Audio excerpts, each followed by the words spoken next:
I'm not a serial entrepreneur. I don't want to sell this and then go do something else. I mean, I have taken other people's money, and when you do that, you do have a responsibility. But I feel like the greatest value that I can add or give back to them is creating value in Tracksmith. And the best way to create value in Tracksmith is to continue to build a very authentic running brand, that's built to last for a very long time. We are big believers, as I'm sure you are, that running is a great thing for you individually, for your physical health, your mental health, your spiritual health. It is literally one of the best things that we can do as human beings.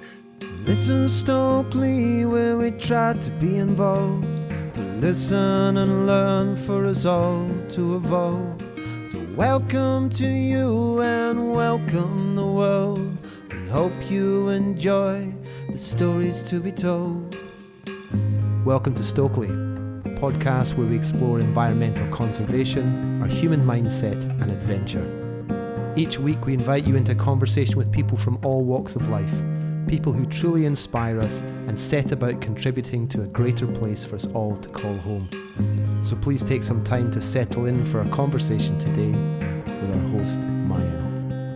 Hi everyone, and thanks for joining in as I speak to Matt Taylor, the co-founder and CEO of Tracksmith. And what I enjoyed most about this conversation was the depth. Depth on the culture of running, depth on the culture of Tracksmith, and a little more depth behind its founder. I admire the culture behind Tracksmith and how the brand gives its time and energy and resource to the people and sport of running on a local community level, which has now caught the attention of the global running scene. This conversation touches on many elements behind the scenes of Tracksmith as a brand and as a member of the running community, hopefully for centuries to come. I really hope you enjoy this chat, and I'd like to take a moment now to take a deep breath in and understand the land that you're standing on and acknowledge the traditional custodians and pay our respects to the elders past, present and emerging. So here we go. The Tracksmith himself, Matt Taylor. I really hope you enjoy the conversation, and please let us know what you think. Okay, perfect. I think that you sound like someone narrating a movie and I think it's great.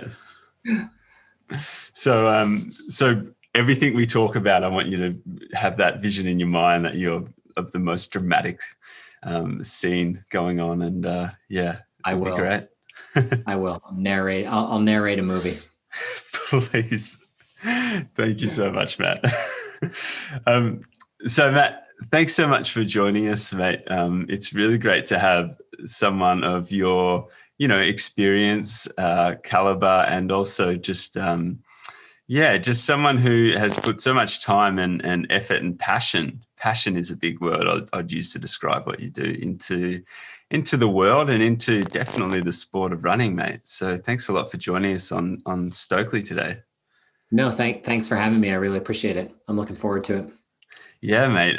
Me too. There's so many things that I'd like to speak to you about, because when I look at the work that you've done, well, even leading up to the work that you've done with Tracksmith, but I just feel like the thing that really springs to my mind is, so many companies and so many brands, they have this element and focus on growth, whether it's growth in numerous areas like product line or growth in sales, which is, very important. But I feel like you've got this element of depth more so than growth. And what you've been able to do at Tracksmith seems to be so intentional. And it seems that you've got this real depth in behind everything you do. Can you, by way of just like introducing us to Tracksmith, can you speak to that a little bit?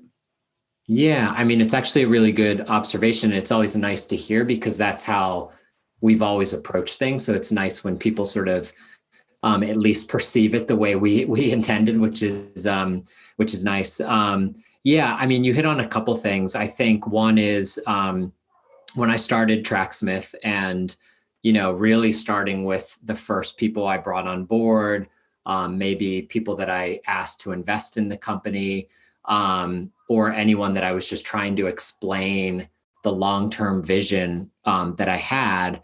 I was very clear that this would take a lot of time, because in our category in running, if you look at the history of the sport, there has never been a brand that's come from the outside into running. They've all come from the inside. They've all come from that core authentic place where they really understand the sport. They understand the runner. They understand the lifestyle that a runner has, and what it means to sort of self-identify as a runner, totally regardless of how fast you are, how many miles you run, or anything like that. There is this sort of profile that comes with identifying as a runner. And so, it was always a long-term vision. We are going to start with that core audience. We are going to introduce ourselves.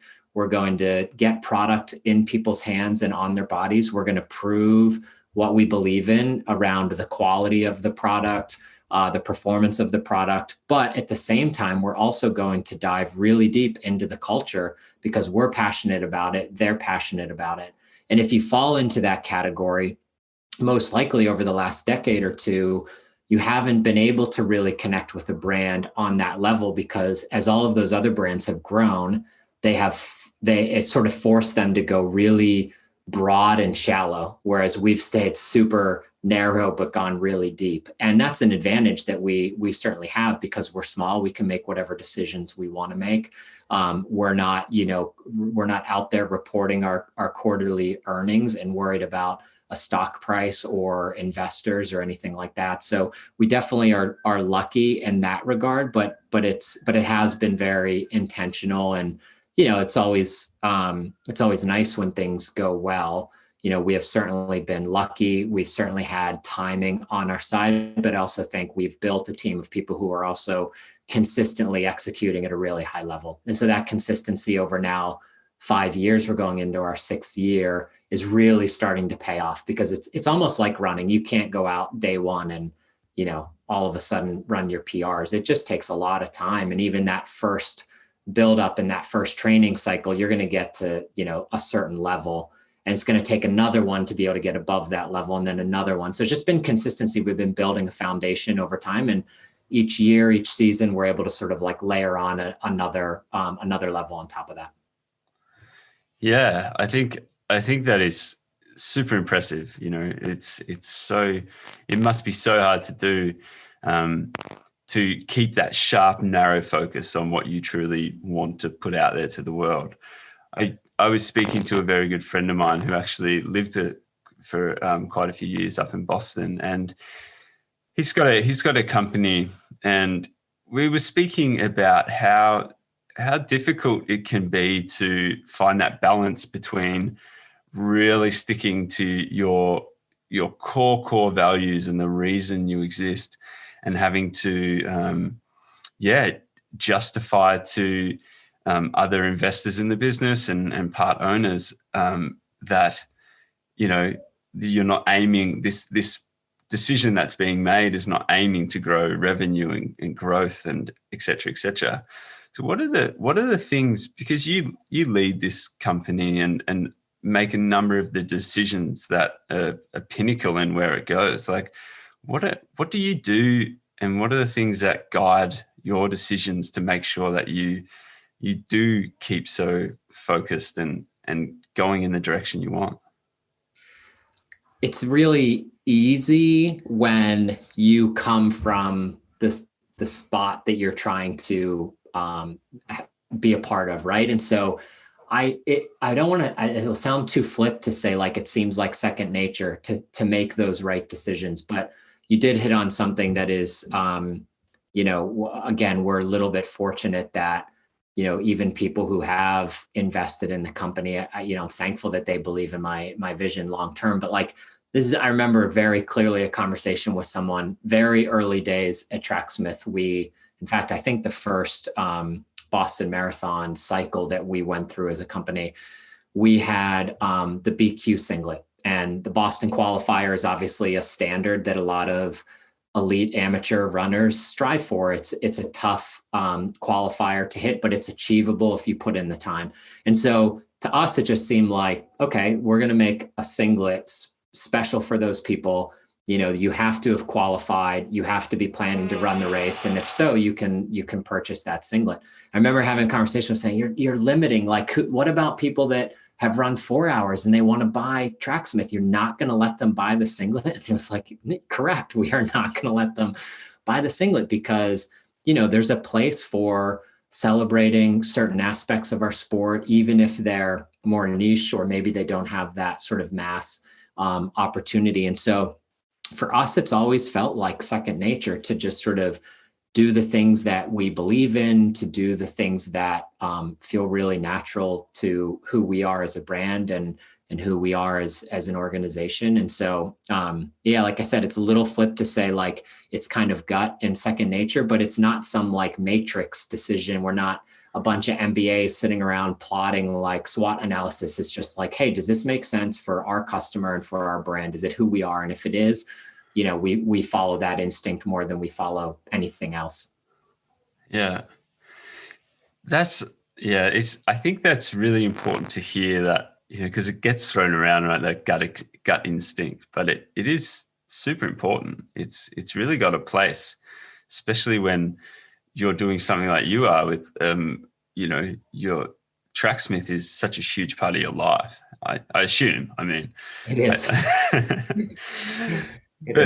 So speaking of that, mate, how long was it from, you know, how long had you been thinking about the concept of Tracksmith, and how was that journey from the ideas being planted to then it growing into actually something tangible?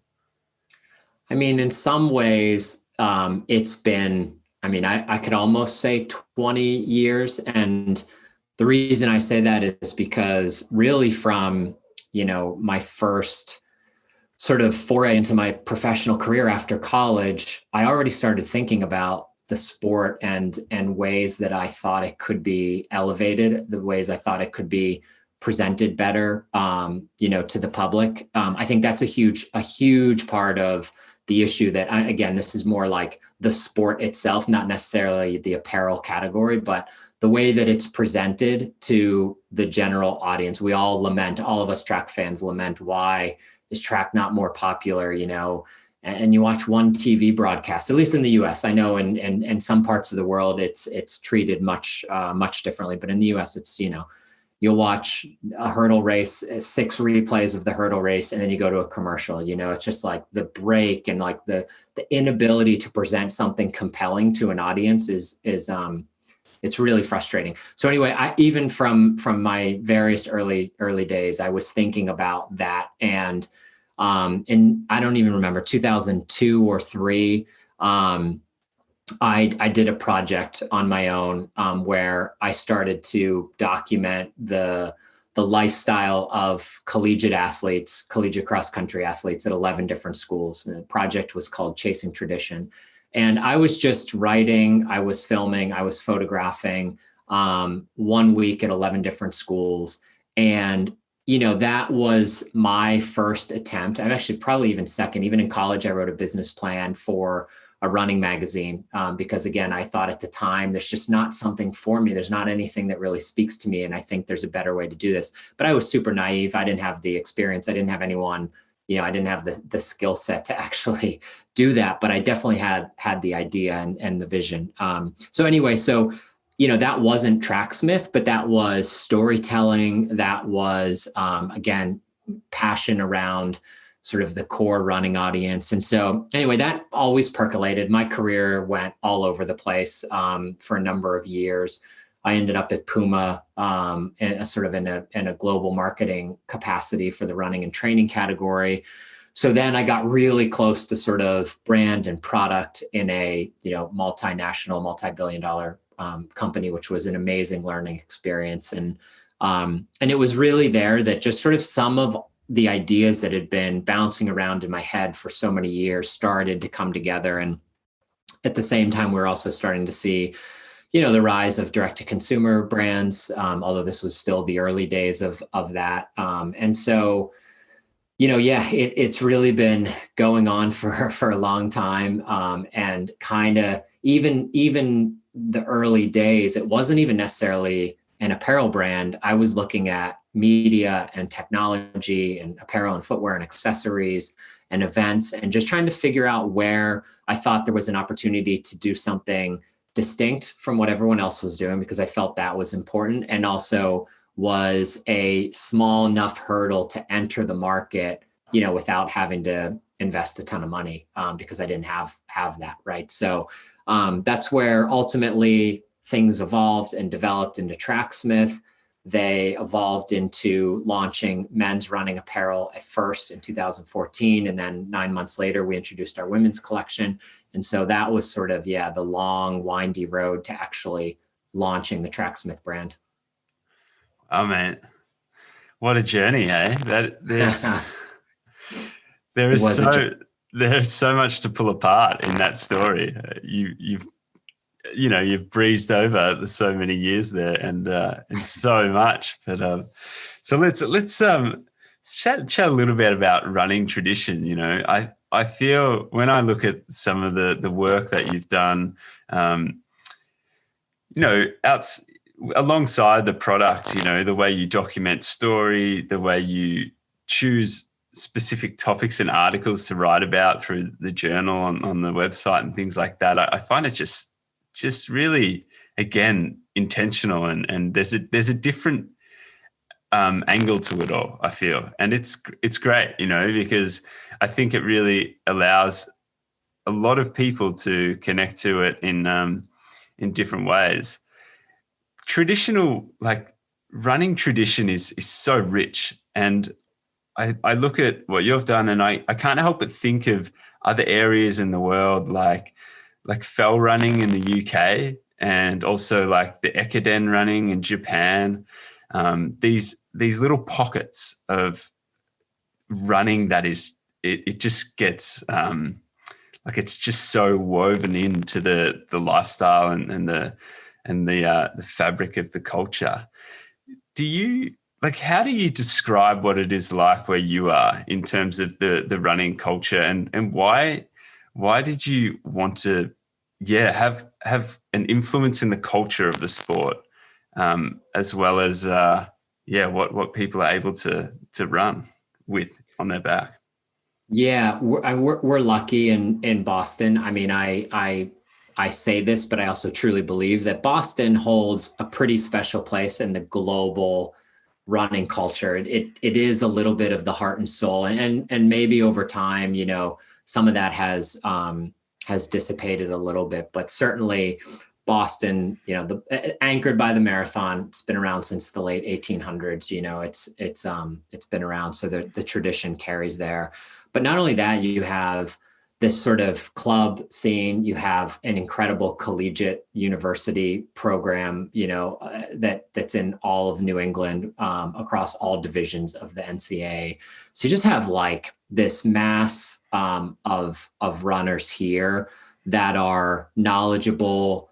They are participants. They are nostalgic because they've heard the stories. There's so many stories of just families that live in Boston who for generations on that Monday, and what used to be April, now maybe September or whenever it is, but like their family goes and they watch the Boston Marathon, and even if they're not running, it's just something that everybody does. I mean, it's literally a holiday. A random Monday in Boston is a holiday, so people can watch the Boston Marathon.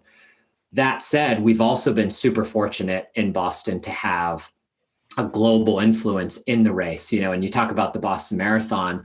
I mean, even going back to the way back, whether those were, even well before sort of the Kenyans and Ethiopians, there's a long history of Japanese athletes coming to Boston. There's actually a really interesting cultural exchange that's happened between Boston and Tokyo and Fukuoka for many decades. It's fallen off a little bit, but you still see a little bit of that tradition. More recently, the last 2 decades, you've seen the Kenyans and Ethiopians. And again, they because I've been involved with, I used to work with a lot of the Kenyan marathoners, and they come over, the week before the race.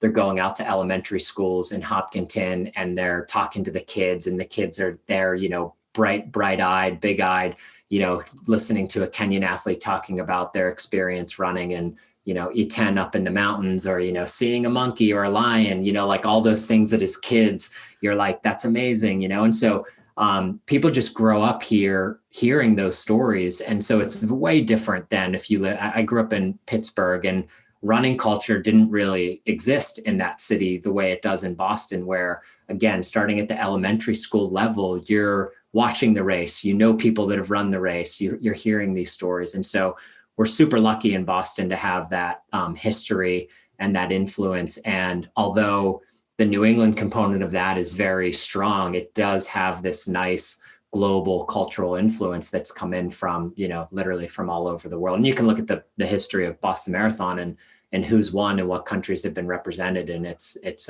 amazing. So. Yeah, that brings a whole new light to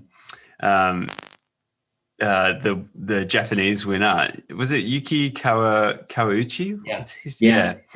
Because he won it just a few years ago. That must have that just adds this whole new layer to my appreciation of him winning that year, because that must have been, and it's like, Meb Keflezighi won it a few years before that too. And I guess that, it comes with a bit more meaning when there's such a history behind an event like that. Yeah. And, you can talk to the athletes that come here, and it's not the fastest course, as we all know, but people come to run Boston because it's for racers. It's for people who want to come and compete, not for necessarily a PR or the fastest time, but they want to be the first one to cross that finish line. And if you do that, you're in a group of select individuals, and that history is, you feel it, whether that's Meb or Yuki, or that same year Yuki won, Des Linden won. She was the first American woman to win Boston in 30, 40 years. And it's just, it creates these moments that are really special. Yeah, absolutely. And it's so nice to hear that, the city, Boston, from my limited understanding of Boston, it's a big city. Like it's not small. It's probably bigger than the size of the population of Australia, to be honest.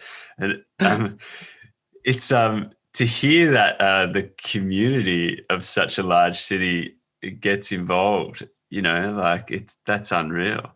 Who instigates those kind of interactions with those elite international runners and the school kids? It sounds like such a again, like, to not overuse the word intentional, but like that is a real someone's thinking about that in the background and making that happen. Hey, they are. The BAA, the Boston Athletic Association, which has been around since the late 1800s, and still is the organizer of the Boston Marathon. It's their group that is doing those things. And, whether that's, like I said, now with the Kenyan athletes, which they do every year. Like I mentioned before that, there was this amazing exchange with the Japanese athletes, where the winner of Boston would get invited over. The top American at Boston would be invited over, and Boston was inviting the top Japanese runners. And there were these other elements besides just the race. Again, there were, meetings and these cultural exchanges is the best way to think about it, which, it's a shame that we as a society maybe don't do more of that anymore, and there's a lot, I think, to be learned when you can have that experience of maybe, having a chance to talk to someone who is different than you, came from a very different background from you, different race, different gender, whatever the case may be. So, I hope that as things sort of open up post-COVID, that maybe there is a little bit more of that, rather than where things have gotten to in a lot of cases where it's, fly in, just try to run your fastest race and get out of town, right? There's not that sort of, and I'm talking about more at the elite side. I think when you look at the sort of boom in running that's happened the last, 10 years or so, certainly at that sub-elite level, there is a lot of that.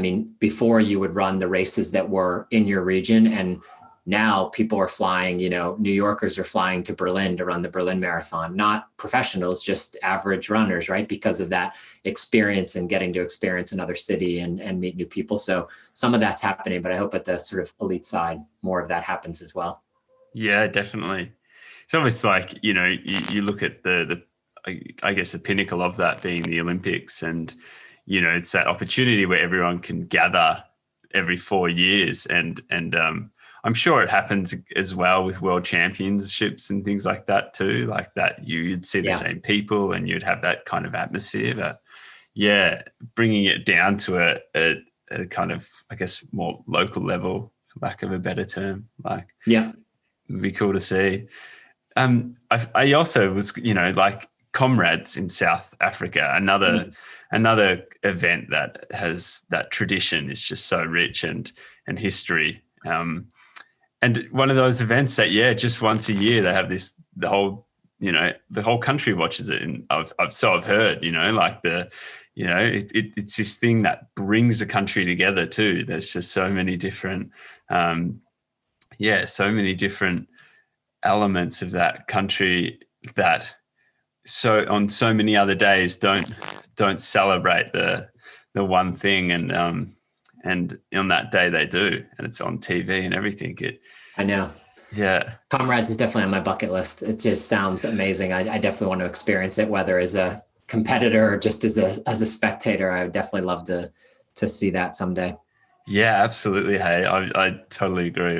It'd be amazing. From the reports, it's hard to believe how incredible it would be. I know. I've heard the same about Boston.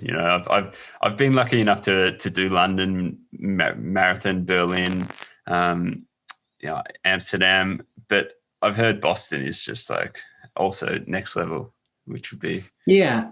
I mean, all of those majors are unique, and I'm certainly biased. I'd say what's different about Boston is, or what makes it a little bit different, is that everyone is sort of in the same area, right? So in the Back Bay of Boston, it's where the finish line is, but it's also where most people are staying, and so you just get this sort of like 3-day festival of running. Whereas London is huge city. New York is a huge city. Berlin is a huge city. So everyone's kind of like dispersed.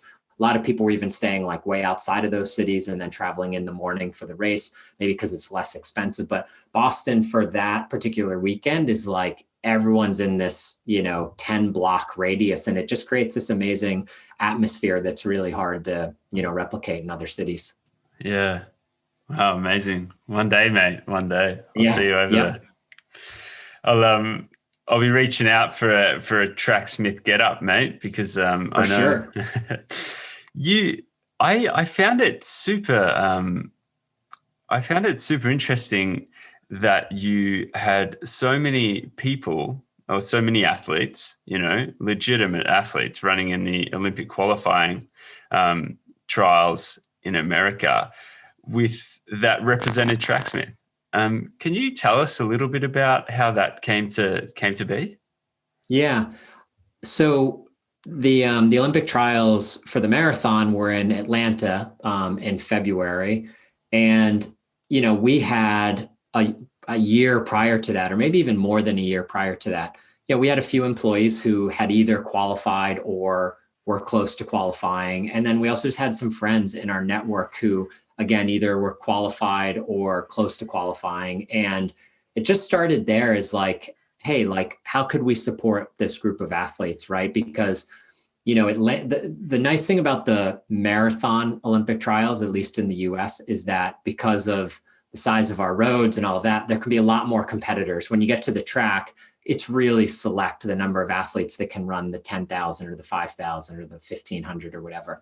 But in the marathon, they opened it up. And so, I forget the exact numbers, but, there were over 500 athletes across the men's and the women's race. I was just going to say, Matt, so to be able to qualify for that particular event, can you just remind me what a male and a female need to run in terms of a time? They keep changing the standards. So men's was, I believe, 2:18. was the standard, maybe sub 219, under 219. Yeah, I think it was 219. They used to have an A and a B, and they got rid of the B, but they made the standard harder. It used to be 220, I believe you could get in. So I think now it was you had to run under 219. For the women, I believe it was 245, 247, somewhere in that range. So, these are obviously extremely fast times, but the reality is most of these athletes don't have a sponsor, a legitimate, you're getting paid $30,000 a year to represent this company or whatever the case may be. So anyway, we had a lot of those people that we just knew. And so kind of started there, like, could we do something to support them? What do they need? They obviously need gear for training. We also have a very good relationship with the Lindens. Des Linden and Ryan Linden are friends, and they have a coffee company. Runners obviously consume a lot of coffee. So we sort of brought them on board and basically said, hey, if you have the standard and you're planning to run in Atlanta, we'll give you a quarterly gear stipend so you can get, a lot of training gear. And you also get this monthly or quarterly coffee subscription. So you're going to get plenty of coffee, Small thing. Again, we weren't at the time anticipating it necessarily being, a major thing that people were going to rally around or want to partake in. But what happened was sort of that first race happened where there are a few races in the US that have fast courses, and people that are trying to get the standard go there and run, whether that's Grandma's Marathon, Houston, Chicago. And after every one of these races, we just noticed like the applications were sort of pouring in. And so it turned out to be a much bigger thing than we expected when we conceived of the idea.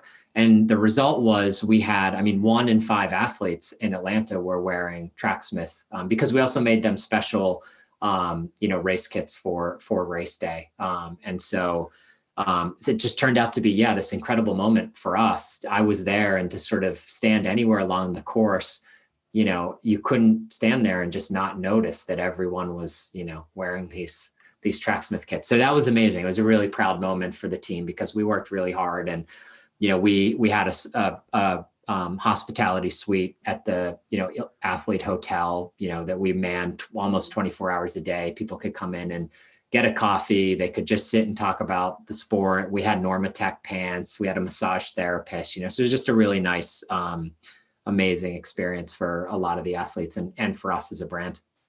Yeah. Wow. Like you said, there are people that get paid to represent brands, et cetera, but that sounds like coming at it from a completely different angle, which is, and it, it just sounds like a really honest, nice thing to do for some incredibly talented runners, athletes, and I'm sure some really good people in there too. Absolutely. Yeah. It brings up the conversation about, athlete partnership, like collaboration, sponsorship, whatever you want to call it, that athlete company relationship, I think it's a huge thing. And I've been lucky enough to experience a lot of that and be looked after by some companies before, had some really positive experiences, had some quite challenging experiences as well. And all good lessons. I think the way that you go about, you've just told us how you went about doing it with the Olympic trials, but you also work with athletes and have that relationship play out a little bit differently, kind of day to day in the company. And we can speak to a few of those examples in a bit, but how do you view that? Like, what are the things that drive your decisions around the relationships you form with athletes and even your employees?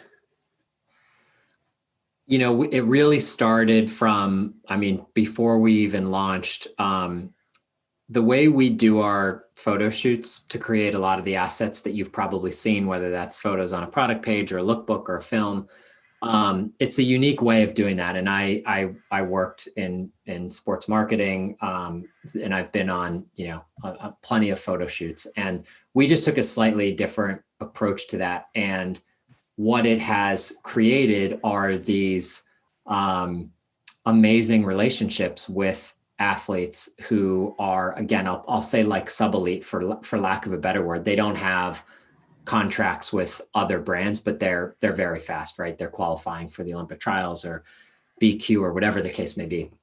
And what we were finding early on is like, we just sort of like, we met people through our networks. These were athletes that we were bringing to photo shoots, and we just sort of got to know them really well, because you're spending, 3 days with these folks, putting them through pretty intense training and all of these things. And so there's just a few athletes that have like, been involved in the brand from the beginning. And as the brand has grown and we've done more photo shoots, we've been introduced to more and more athletes. And so, it really just kind of came out of that where, and some of them have come and worked at Tracksmith. So for example, Jason Ayer is our controller, and he came on a photo shoot and he was working somewhere else, but we became friends and, experienced some Boston marathons together. And when the time came, it was like, we needed a controller and he wanted to work at Tracksmith. And so, it's these sort of just very natural and organic relationships that have happened. And, like I said, some of those athletes have actually become employees of the company. Some of them are, like very, very close family to the brand, and we continue to work with them. Ruben Sanka is one that comes to mind, because he was literally the first athlete that we ever shot in 2014, and we still work with him today and are huge fans of his and supporters of his. So yeah, it's been very organic. It hasn't been a strategic thing of like, oh, we got to go sign these athletes or we want to work with these athletes. It's just been sort of this natural extension of the people we bring into the brand. Yeah.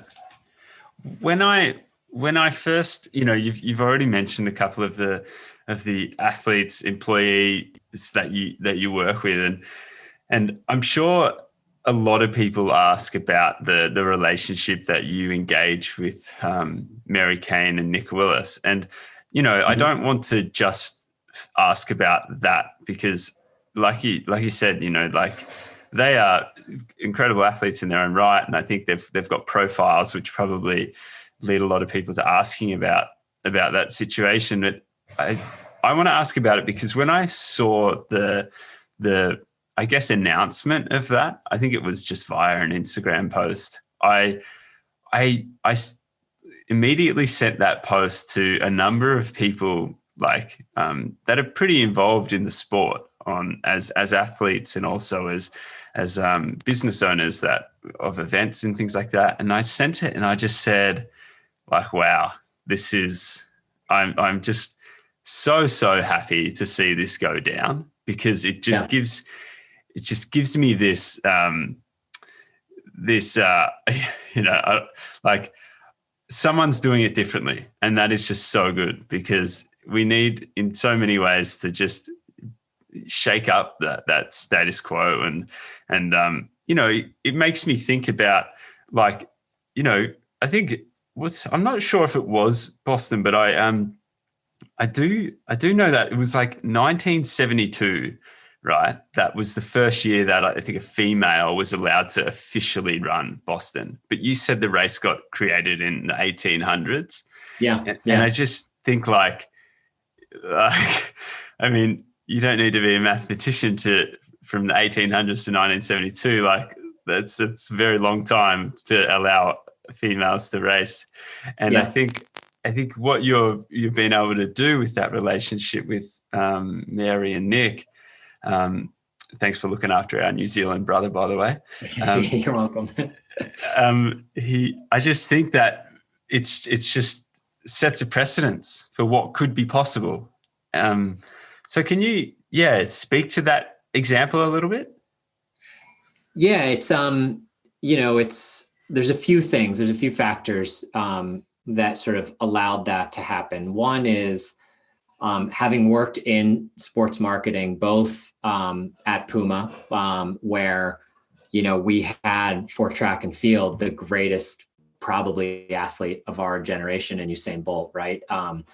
But there were also some very strategic things that Puma did, where the guy who ran sports marketing at Puma and still does, I think, is one of the smartest folks in that area, because what he realized was he didn't have the budget that Nike and Adi had. So, okay, if you're not going to be able to get the best athletes or the same number of athletes, what's a more creative way? And so what he recognized really early on in track and field, and this is getting a little bit inside, but I think it will hopefully ladder up to your question a little bit, but he realized that most people were watching track and field during the Olympics, and they weren't watching Diamond League races, right? The average sports fan was only tuning into track and field every 4 years. And when that happens, the athletes are wearing not that year's Nike kit or Adi kit, they're wearing their team kit. And so, he was the first one to really sponsor the federations rather than the individual athletes. So 2000, 2004, Jamaica, at 2000 and I guess it was 2003 was the world champs in Paris. And this was like the kind of coming out of Jamaica as this powerhouse in track and field. They've had amazing athletes all through, but they kind of reached that sort of like a little bit of celebrity status. You had cool runnings, right? And like everything about Jamaica is super cool, right? So people can really resonate with that culture. And so anyway, you had Jamaica, you had Sweden, you had Kenya, you had Uganda, you had these federations. And, even though, for example, Asafa Powell is wearing Nike shoes and is being paid by Nike, at the Olympic Games, he's got a big Puma logo on his chest, and that's what's super visible to people at home. So anyway, so that always stuck with me. And the way he approached sports marketing and working with athletes was very creative, and always had to sort of think a step ahead or two of Nike and Adi and the other big brands, because you just didn't have the budget to work with.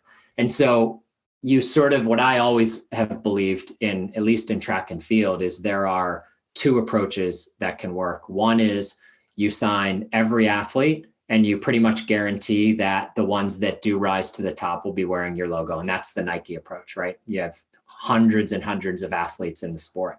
Or you need to get more creative and also potentially get lucky with someone like Usain Bolt, where the reason that worked is because of the investment that Puma had made in Jamaica at the federation level. When Usain did start to he showed a lot of early promise, but was inconsistent, but he felt a bit of loyalty to Puma. And when the time, came where he obviously got to the level that he did, he was a Puma athlete and not a Nike or Adi athlete. So anyway, when I started Tracksmith, we had no money and there's no way we were going to sponsor athletes. We weren't able to do either of those things, right? We weren't able to sign a lot of athletes, and we weren't able to get the best athlete because we didn't have the budget to do that. But I also knew from my own experience that a lot of times the folks that are really influential at a local grassroots level are those sub-elites. They're the ones that are winning the local road races. They're the ones that are maybe recognizable in the local community. They're the ones, if they're working at some corporate job, they're the runner in the office. So if anyone wants to talk about running, they're the person that they go to. And so, we just thought that was maybe the way to start to work with athletes who some of them have the potential to maybe get to an Olympic trials, or we got lucky and someone like Ruben, because he's from Cape Verde. So he did run in the Olympics in 2012, so he was an Olympian. He's hoping to make it back next year.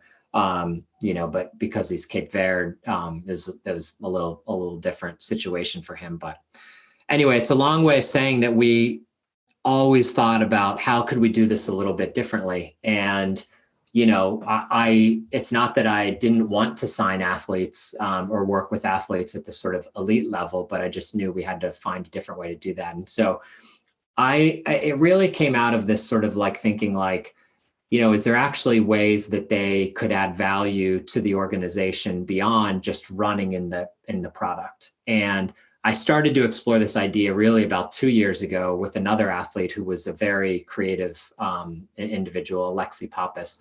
We just had some conversation. She was looking to move on in her current sponsorship. She had written and starred in a indie film called Tracktown, and just was a creator, and I really loved that, but also a good runner. And so I just sort of like with her kind of talked through that idea of like, hey, wonder if something like this could work where you're not just being paid by Tracksmith to go run, but could you actually help us with some of the, creative concepts that we bring to life? And that didn't go anywhere, but the seed was planted. And then with Nick and Mary, those two conversations just sort of timing lined up where, with Nick, I had known Nick for a while and he had reached out to me and just sort of said, hey, I'm nearing the end of my career. I really have a lot of ambition left to give back to the sport. I think I have some skills there that I can provide. And so we talked through that a little bit, and it lined up with actually a role that we were thinking of opening anyway to hire for. And so when you have, two-time Olympic silver medalist applying for the job, you take the call and you put him to the top of the list. And so, it worked out that way. And then Mary was the same thing. She had obviously just come off of a very tumultuous and public, relationship with another brand that ended very poorly. And I had gotten to know Mary and met her and had dinner with her one night just to sort of hear what she wanted to do in the sport. And again, it was the same thing. Both Nick and Mary, yes, they still want to compete at a very high level. They both have aspirations to get to the Olympic Games again, but they also want to do a lot in the sport. And they also want careers because they know running's not going to last forever. And our sport is, littered with folks whose careers end in their 30s and they don't have a lot of, career skills to sort of fall back on. And that's actually quite challenging for a lot of folks, so anyway, yeah, that's a long way of saying it was just trying to find a way that was a little bit different. I don't think it's necessarily scalable because, we have 20 now, 4 or 5 people at Tracksmith full-time. We're not going to go hire another 10 next month. So we can't just go bring on more athletes like this. I also don't think a lot of athletes want what Nick and Mary are doing. I mean, they're working more than 40 hours a week, really. I mean, they're working hard. They're part of our organization as a full-time employee, and then also fitting in all of their training on the side. So it's a pretty unique situation. Yeah. I appreciate that on so many levels. Thinking outside the box, far out. Hey, there are some really, really, almost like heartbreaking stories of how some athletes can get like dumped from a brand, just like, you didn't win a race this year, so we're gonna have to, obviously we're gonna let you go. And you're just like, hang on a second, they're a person. They're like, what are the other layers to their life, and how else can we show them as a person, not just as a number and standing on a podium? Like, there's so much more to athletes and people, and it's just, I guess, it really leads me into the question surrounding, I guess, actually, I really wanted to ask this question because of your personal relationship with it, which I don't know much about, but that's why I'm going to ask. And that's social media, and content, right? And I think that, I once worked for a company, and we got a brief once, and the brief for this huge project that was, hundreds of thousands of dollars were getting spent on making this come to life. And the brief of it was make people jealous. Like, we had photography, video, we had scope for a lot of different things. And I remember reading this so clearly because it just like stuck out like a thorn. And I was like, wow, we're going to go do all this. And the goal is to make people jealous, because why? Like, what, to say that their situation in life isn't as good as this fabricated one that we're putting up on social media?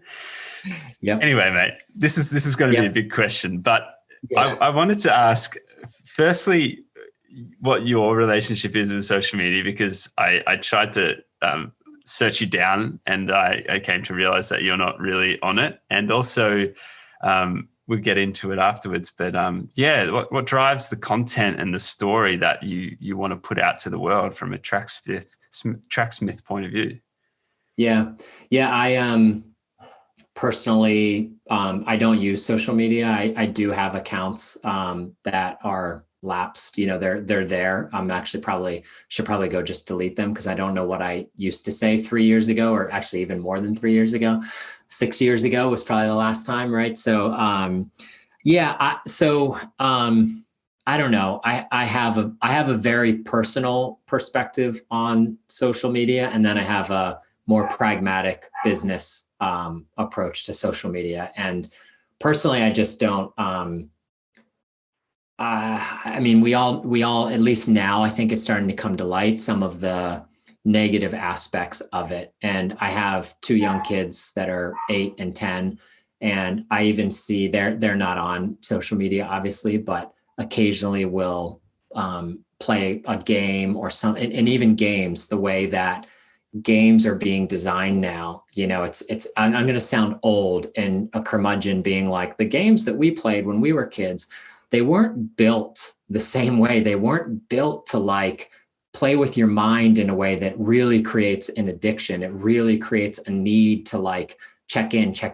Everything's like in 2 hours, you can unlock this thing. And I watch my kids sometimes play these games, and it really scares me. And I think I studied behavioral neuroscience in college. So, and one of the sort of areas that I was most interested in is how different chemicals affect the brain. Mostly, you know, medications and drugs and other things, but, you know, some of these can occur naturally, obviously, like dopamine and things like that, you know. And so I don't want to, you know, go down that road myself where you know, checking, you know, Instagram or Twitter all day, because I think I have probably a personality that I think could lead to, I feel like I would be susceptible to that type of addiction. And so I just never really wanted to like let myself go down that path. That said, from a business perspective, it is where a lot of people spend their time. There's a lot of very positive things that happen on social media. It's not all bad. But obviously the way those platforms have been designed for these like feedback loops and instant gratification, there is a lot of negative about it. And I feel like either there will be some major restrictions down the line, or we will look back on social media maybe the way we did tobacco or alcohol. And obviously one of those, tobacco, is, I would say, viewed much more negatively, whereas alcohol is a little bit more accepting, but we know there are some negative aspects. I feel like it falls more in that category where it's like social media is fine, but it can lead to addiction. If you really get addicted, you're going to go down this path and it's not good for you. I do feel like that will eventually be how we talk about social media and how some of these platforms have been designed and built. So anyway, yeah, business wise, it's important. It's a great, some of them, we focus mostly on Instagram, to be honest. It's because it's a very visual platform, is a great platform to tell stories. And you can be a little bit more long form, right, with it. I definitely don't love the sort of short hot take approach of Twitter. I much prefer something maybe you can indulge a little bit more in and write a little bit more and force people to think a little bit more. But so yeah, I hope that answers your question. Sorry if I'm rambling about the dangers of social media, but no, I think it's only something that needs to be spoken about more. Absolutely. Yeah, no, I really appreciate your view on that too, especially, you know, your ability to come at it from that, from your education too, and understanding what's happening there. And you're so right. I mean, like, you know, like on a Game Boy, I don't think a Game Boy was designed to suck you in, you know? Yeah, that's exactly right. I mean, my wife and I have this conversation all the time of like, should we just buy the kids an old Nintendo and let them play Mario Brothers? You know, there was nothing wrong with sitting down and wanting to play Mario Brothers for a half hour, you know? But anyway, yeah, it's Game Boy. You're talking my era now. So yeah, it's so, I mean, yeah, we could reminisce about getting stuck on a Game Boy, which we probably were to some degree addicted in many ways. Yep. when the battery ran out, you did have a little bit of a sad time. Where you're like, I gosh. know that's true. Although back then batteries lasted like weeks at a time versus like barely getting through one day, right? So at least that happened less frequently than it happens these days. But absolutely. Oh, mate.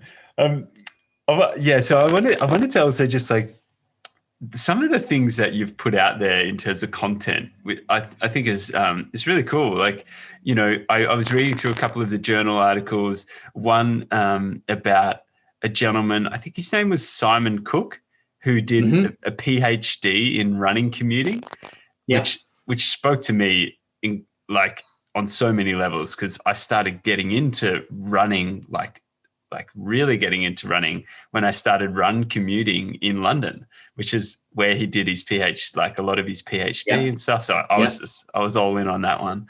And also like articles, I got sent one the other day from Jenna, who connected us about like mid run cannonballing, like where you go running and then you just jump off a pier or something into the water. What drives the content, the angles, the stories? Like what are I'm asking, how do I get it? How do I get an article, mate? How do I get a gig? Yeah. How are you? Exactly. How do I mean, we get a lot of people asking if they can write something. So for sure, we always are taking submissions. It started just from the beginning. I mean, when we launched the brand, which was like July or August of 2014, by September or October, we did the first issue of a magazine called Meter that we still publish today. It was experimental at the time. We didn't know if we would keep up with it, but I just always believed that, storytelling allows people to go a lot deeper. It can be super inspiring. It can be educational. It can be nostalgic. And I think all of those are emotions that as a brand, we want people to have. And so you can't always do that with like, here are the features and benefits of this product. That gets a little, that's super rational, and you need rational, features and benefits to convince people to make a purchase, but you also need emotion. And so we've always led with the emotional element, and then we try to back that up with sort of like the rational information you would need to make a purchase decision, because ultimately we're a business and we need people to buy stuff for us to be able to tell those great stories, but we sort of see them working nicely together. So there's no formula. Ideas literally come from everywhere. They can come internally, externally. They can come, really from anywhere. I mean, we want to tell interesting stories. We're not necessarily trying to tell the same stories that the rest of the sort of running media landscape does tell, although there really, frankly, isn't a lot of stories being told in our sport, right? There's not a lot of media covering the sport, but so we've always tried to look for those interesting, stories that, I mean, that's the thing about storytelling, is that you could, it could be a story about anything. If it's interesting, it's going to be interesting. And if it's not, it's not, and so that's kind of for us, the barometer is like, is this interesting? Is this going to stop somebody in their day? Or when they get up on a weekend and have a little bit more time, is this something they're going to want to sit down with for 15 minutes to read? And that's kind of what guides us a little bit. Yeah. Like I mentioned a little bit of experience before with some briefs about how to create content, and yeah, that certainly resonates in a much more less offensive way, let's put it. Yeah. Mate, you touched on it before, just then actually, like, you're a business, you do need to sell things to exist. How does, the concepts of, responsible design and your impact on the world and your impact through the fashion industry and clothing industry, how does that all play out in your business? Like, what elements of your time and into the future do you give to how much you are how much you reduce what we put out there into the world. Yeah, I mean, the apparel industry as a whole is, one of the worst offenders. And even, realities, even e-commerce, we all want to shop online. I'm sure everyone's experience, especially during COVID, is similar where, packages are showing up at your door, on a regular basis now. And, that stuff's being put on planes and in trucks and cars, and it's not great, but so our goal really, I mean, we've approached this from two different ways. And one that we knew early on we could have direct influence in, because we're not perfect and it'll take us a long time. We look up to brands like Patagonia, but on day one, we can't do what they do. We don't have the leverage in the supply chain and all of the things that we hope to eventually have that will allow us to be as best as we can in this regard. So our goal from day one has always been to produce the highest quality apparel that can withstand, many, many washes and wears. And of course, not everything is designed with durability as its number one factor. If we're making the kits we made for the Olympic trials athletes, those aren't kits you're going to wear every single day. And they are more delicate. They do have different type of fabric. They're not going to last for decades, but a lot of the products that we make, they are of a higher quality, right? So that was one, is like, and that's a huge reason we use merino wool. I don't know what your experience is with merino, but one is the main benefit of merino for a runner is it doesn't stink. And if it doesn't stink, it means you don't have to put it in the wash. And if you don't have to wash it as many times, it's going to last so much longer than if you have to throw that thing in the washing machine multiple times a week, right? So it's just thinking about things that way. And then on the flip side of that, we have really focused on the textile manufacturers that we work with. So we work with, I think, a lot of mills that are sort of the cutting edge of this area. Scholler is one. They were the first textile company in the world to receive the Blue Sign certification, and they've really sort of spearheaded that. A huge part of that is like the dyeing process, water wastage, and things like that. Okio-Tex certifications, a lot of our fabrics meet that standard. We're moving a lot of our virgin polyester to recycled polyester. So right now we don't talk about it much publicly because we know there's still a lot of work to do, but we take a lot of pride and a lot of actions that we have control as a small business. We do as much as we can on our side. And again, hopefully we do get to a point where, we can maybe be a bit more ambitious and proud with our declarations around this, but it's always a job that has to be improved. So, yeah. Oh man, I'm super pumped to hear that. Like, yeah, as you said, it was quite difficult for me to find a whole lot of information behind what you do in that space. Maybe it's like my inability to search on the net, but no, it's not. And we get a lot of customers are way more educated on this stuff, and they ask. A lot of people will write in before purchasing. Can you let us know your code of conduct with suppliers? How are you thinking about these things? And so we obviously answer all those things directly with the customer, but we maybe will start to put a few more things, more easily on to find on the website, because it is something that customers care about. And, again, I think what we're doing is, it's not, I'm not going to pat myself on the back, but I think we are doing the right things and taking the right steps. Yeah. Yeah. Excellent. Well, thanks, man. Yeah. I appreciate it.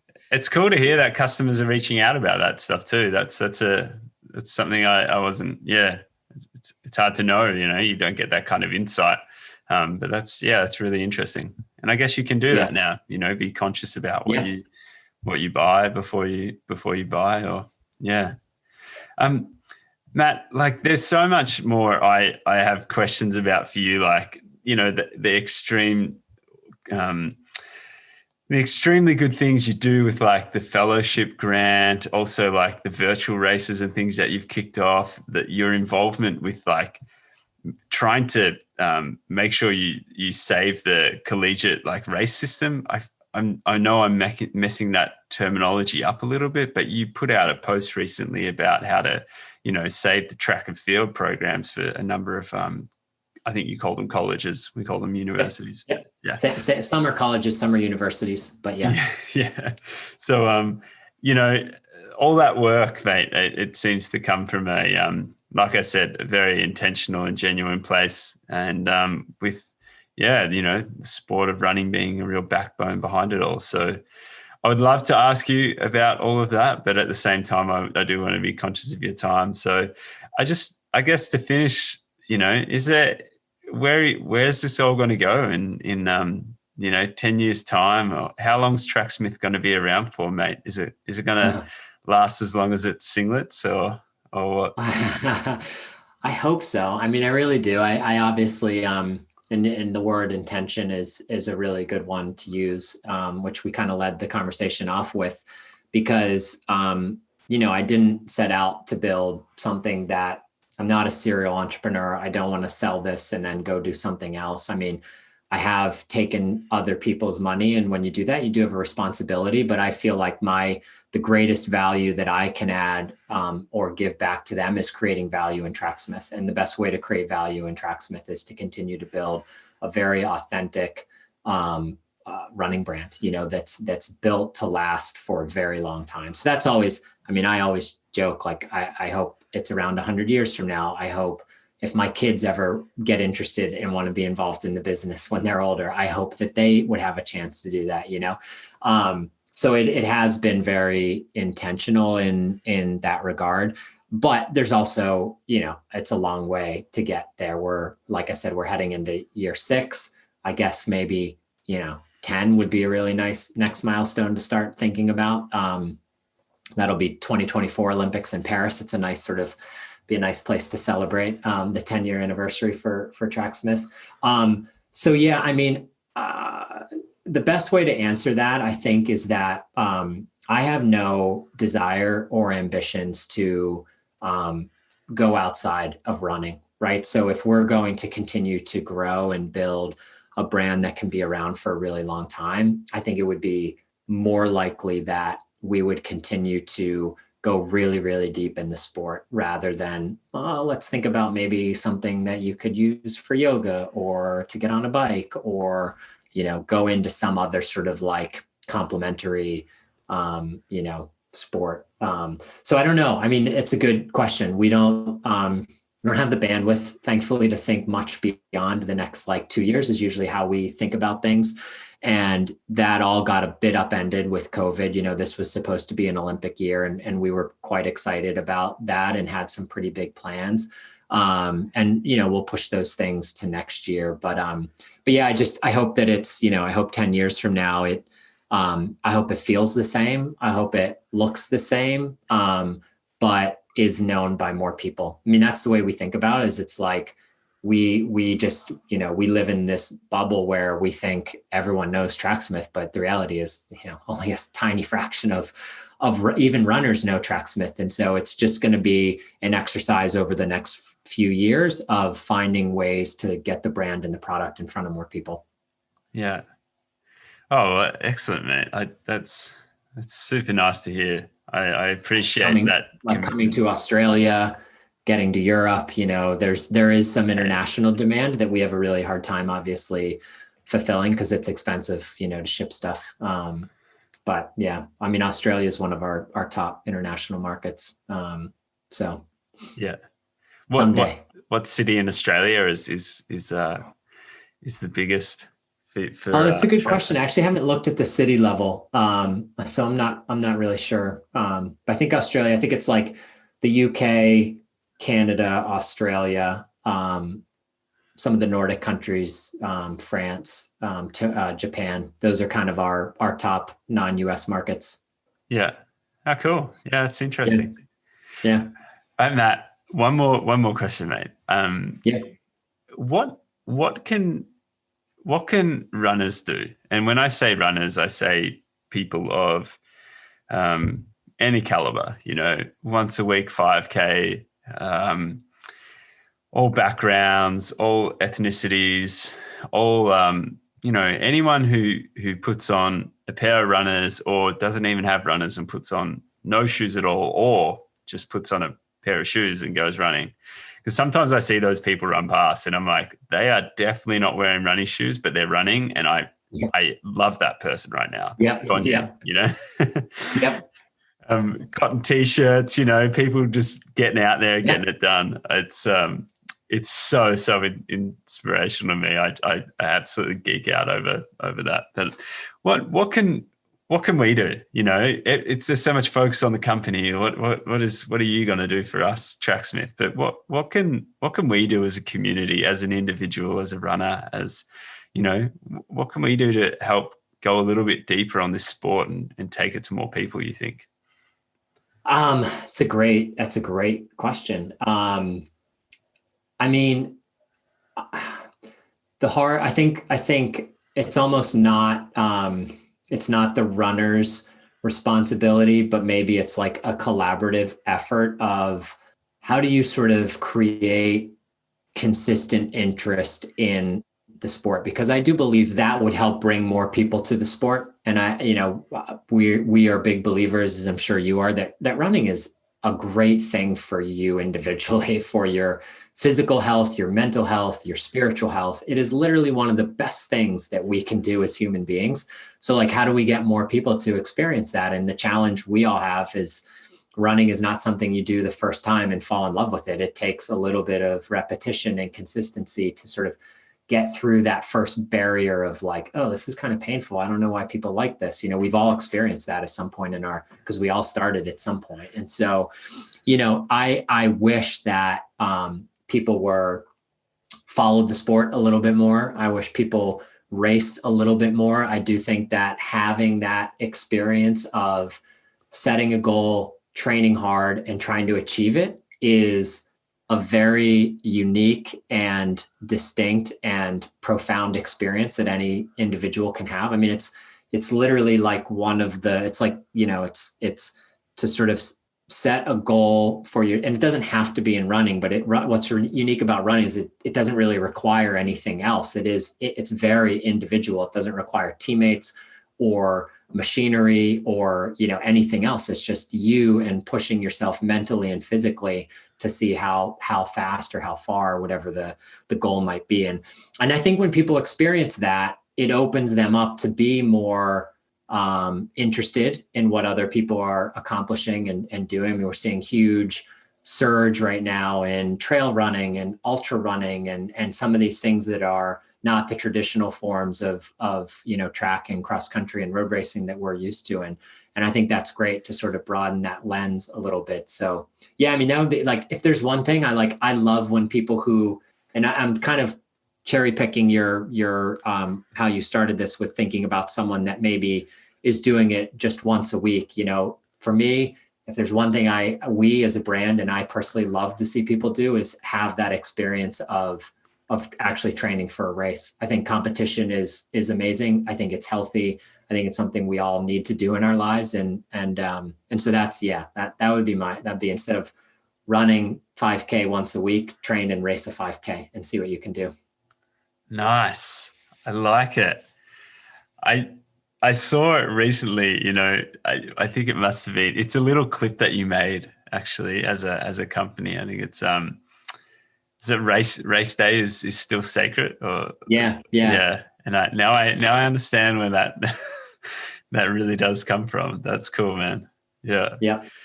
Oh, Matt, honestly, I could go on for so long with this topic and maybe another day. Hey, maybe another day. We can do this another day for sure. Absolutely. Yeah. We'll do part two. I'll make sure I get back into that training program, get myself a BQ, and then we're on. There you go. Good times ahead. Matt, how's your training going? By the way, just are you getting some good mileage in? Good sessions? Yeah, I actually was probably the fittest I've been in a long time over the summer. And then I had a little bit of a back injury. So I'm back at it now. so I'm not, I'm coming back. I'm running every day, but not yet working out or doing anything more intense. Just sort of slowly coming back from a little bit of a back injury. So I'm during COVID, I don't know if it was just like having a little bit more time, so not commuting to an office or what it was, but I really got the bug and ran a few virtual races just to sort of keep that competitive spirit alive. So that I'm excited to sort of, get back to that level again. Yeah. Nice, mate. Nice. What's your favorite session? It's a really good question. I mean, I love the track. I mostly ran, track and cross country. So I don't have a ton of experience with sort of the marathon. I've run a few, but, so I love getting on the track. I mean, 1K repeats, 800 repeats on the track are just like a classic. I don't really have the speed anymore. I mean, in college, I loved the shorter stuff, 200s, 300s. Now it feels weird to run that fast and that short. So I like the slightly longer stuff, but I'll take a track workout over any other workout any day of the week. Yeah. All right. Because I was going to ask, what's the session that what's your least favorite session? Oh, I mean, I also don't like being on the track because it hurts. It's painful. I don't know. That's a really good question. I don't know if I have a least favorite session. I mean, it's more about the intensity that, so like, even doing like longer intervals or like a hard long run. I also love that, so, it's more about the intensity, I guess.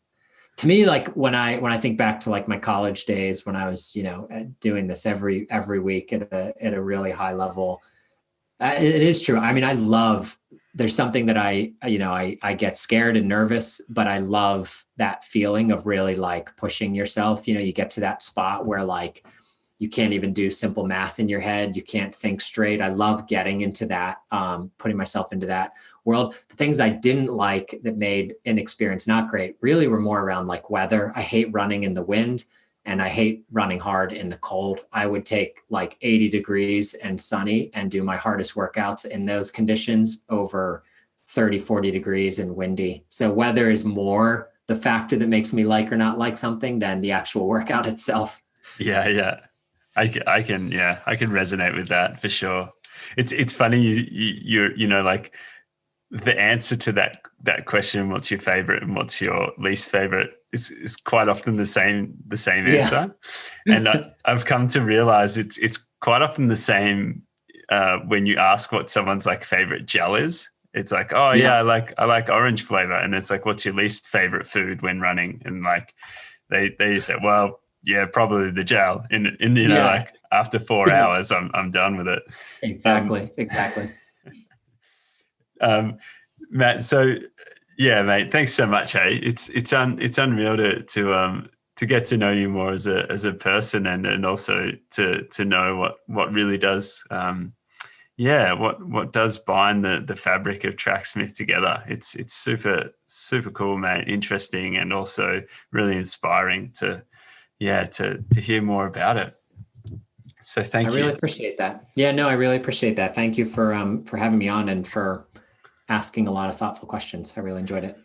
Mate, that's one thing we can do anytime we're on a long run is just go deep on the conversation, mate. That's what it's all about. It's very true. It's very true. Well, I really hope you have a great weekend. Thanks so much for taking time on your Friday night as well, mate. I really do appreciate it. And look forward to part 2 and celebrating another anniversary of Tracksmith then. Sounds good. I'm looking forward to it.